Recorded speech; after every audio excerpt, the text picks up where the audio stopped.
தெரிஞ்சு எங்க 2 பேருக்குள்ள செட் ஆயிடும் தான் நினைக்கிறேன். பெஸ்ட் இம்ப்ரெஷன் சொல்லுவாங்கல்ல, அந்த மாதிரி நம்மளோட முதல் சந்திப்பே மனசுக்கு ரொம்ப நிறைவா இருக்குங்க. ஒரு நல்ல மொமெண்டா அமைஞ்சதுல எனக்கு ரொம்ப சந்தோஷம்.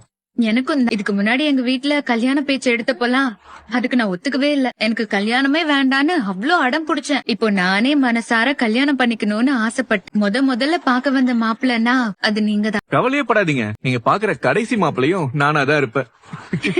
நான் பாக்குற கடைசி மாப்பிள்ளையும் இவராதான் இருப்பாருன்னா அப்போ இனி நீங்க மாப்பிள்ள பாக்க தேவையில்ல. எனக்கு உங்களை கல்யாணம் பண்ணிக்கிறதுல சம்மதம்னு சொல்ல வராரா? நான் தான் நீங்க போன் பண்ணா கட் பண்றேன்ல, அப்புறம் எதுக்கு திரும்ப திரும்ப கூப்பிட்டுட்டே இருக்கீங்க? இல்லங்க, நீங்க எங்க இருக்கீங்க என்னன்னு கேக்குறதுக்காக கூப்பிட்டேன். நாங்க ஒரு சூப்பரான இடத்துல மீட் பண்றோம்னு சொன்னேன்ல, அங்கதான் அந்த பையன் கூட நான் பேசிட்டு இருக்கேன். எல்லாம் நல்லா போயிட்டு இருக்கிற நேரத்துல இப்படி அடிக்கடி போன் பண்ணி டிஸ்டர்ப் பண்ணாதீங்க. போன வைங்க. ஏங்க இல்ல, ஹலோ, இல்ல நல்லா போயிட்டு இருக்கா, அப்படி போக கூடாதே. ஏன் ஒரு மாதிரி டென்ஷனா இருக்கீங்க?